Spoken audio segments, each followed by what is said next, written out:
SM. Krishna ಅವರು ಅಸಾಧಾರಣ ನಾಯಕರಾಗಿದ್ದರು. ಸಿಎಂ ಆಗಿ ಮೂಲಸೌಕರ್ಯ ಅಭಿವೃದ್ಧಿಗೆ ಸಾಕಷ್ಟು ಶ್ರಮಿಸಿದ್ರು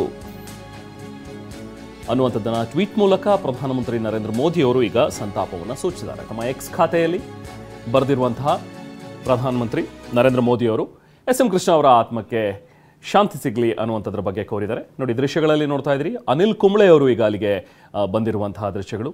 ಅಂತಿಮ ದರ್ಶನಕ್ಕೆ ಈಗ ವ್ಯವಸ್ಥೆ ಮಾಡಿಕೊಟ್ಟಿದ್ದಾರೆ. ಬೆಂಗಳೂರಿನ ಸದಾಶಿವನಗರದಲ್ಲಿರುವಂಥ ಅವರ ನಿವಾಸದಲ್ಲೇ ಅಂತಿಮ ದರ್ಶನಕ್ಕೆ ವ್ಯವಸ್ಥೆ ಆಗಿದೆ. ನೋಡಿ, ಈಗ ಅನಿಲ್ ಕುಂಬ್ಳೆ ಅವರನ್ನು ನೋಡ್ತಾ ಇದ್ದೀರಿ, ಕ್ರಿಕೆಟಿಗ.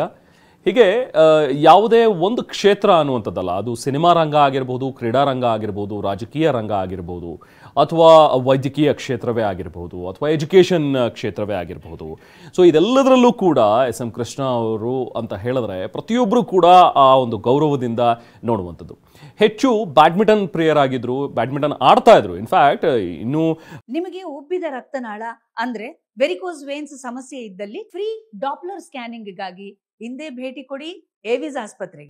ಈಗ ವಯೋಸಹಜ ಕಾಯಿಲೆಯಿಂದಾಗಿ ಅವ್ರು ಸ್ವಲ್ಪ ನೊಂದಿದ್ರು, ಸ್ವಲ್ಪ ಬಳಲಿದ್ರು ಅನ್ನುವಂಥದ್ದು ಬಿಟ್ಟರೆ ಸಾಕಷ್ಟು ವರ್ಷಗಳ ತನಕನೂ ಕೂಡ ಇತ್ತೀಚೆಗೂ ಕೂಡ ಅವರು ಬ್ಯಾಡ್ಮಿಂಟನ್ ಆಡ್ತಾ ಇದ್ರು. ಬಹುಶಃ ನಿಮಗೆ ನೆನಪಿರ್ಬೋದು, ಕೆಲವು ವರ್ಷಗಳ ಹಿಂದೆ ಒಂದು ವಿಡಿಯೋ ಕೂಡ ಬಂದಿತ್ತು ಅವರು ಬ್ಯಾಡ್ಮಿಂಟನ್ ಆಡ್ತಾ ಇರುವಂಥದ್ದು. ಅಂದರೆ ಆ ವಯಸ್ಸಿನಲ್ಲೂ ಕೂಡ 85, 86 ಆ ಟೈಮ್ನಲ್ಲೂ ಕೂಡ ಅವರು ಹೆಚ್ಚು ಸಕ್ರಿಯರಾಗಿ ಕಾಣಿಸ್ಕೊಳ್ತಾ ಇದ್ರು, ಓಡಾಡ್ತಾ ಇದ್ರು. ಬಟ್ ಅದಾದ ನಂತರ ಸಹಜವಾಗಿ ಕೆಲವೊಂದಷ್ಟು ವಯೋಸಹಜ ಕಾಯಿಲೆಗಳು ಅದರಿಂದಾಗಿ ತುಂಬಾನೇ ಜರ್ಜರಿತರಾಗಿದ್ರು. ಇತ್ತೀಚೆಗೆ ಹೆಚ್ಚು ಕಾಣಿಸ್ಕೊಳ್ತಾ ಇರಲಿಲ್ಲ. ಬಹುಶಃ ಅವರ ಲಾಸ್ಟ್ ಲೆಟರ್ ಅನ್ನುವಂಥದ್ದು ನೋಡಿದ್ರೆ ಸಾಹಿತ್ಯ ಸಮ್ಮೇಳನ ಏನು 87ನೇ ಸಾಹಿತ್ಯ ಸಮ್ಮೇಳನ ಮಂಡ್ಯದಲ್ಲಿ ಆಯೋಜನೆ ಆಗಿತ್ತಲ್ಲ, ಆ ಟೈಮ್ನಲ್ಲಿ ತಮ್ಮ ಹುಟ್ಟೂರು ಮಂಡ್ಯದಲ್ಲೇ ಆಗ್ತಾ ಇರುವಂತಹ ಸಾಹಿತ್ಯ ಸಮ್ಮೇಳನಕ್ಕೆ ಶುಭ ಕೋರಿ ಒಂದು ಪತ್ರವನ್ನ ಎಸ್.ಎಂ. ಕೃಷ್ಣ ಅವರು ಬರೆದಿದ್ರು. ಅದನ್ನ ಬಿಟ್ಟರೆ ಅದಾದ ನಂತರ ಹೆಚ್ಚು ಅವರು ರಾಜಕೀಯವಾಗಿ ಆಗಲಿ ಅಥವಾ ಬೇರೆ ಬೇರೆ ಯಾವುದಾದ್ರೂ ಕಾರ್ಯಕ್ರಮಗಳಲ್ಲಾಗಲಿ ಹೆಚ್ಚಾಗಿ ಕಾಣಿಸ್ಕೊಂಡಿದ್ದಂಥದ್ದು ಇಲ್ಲ.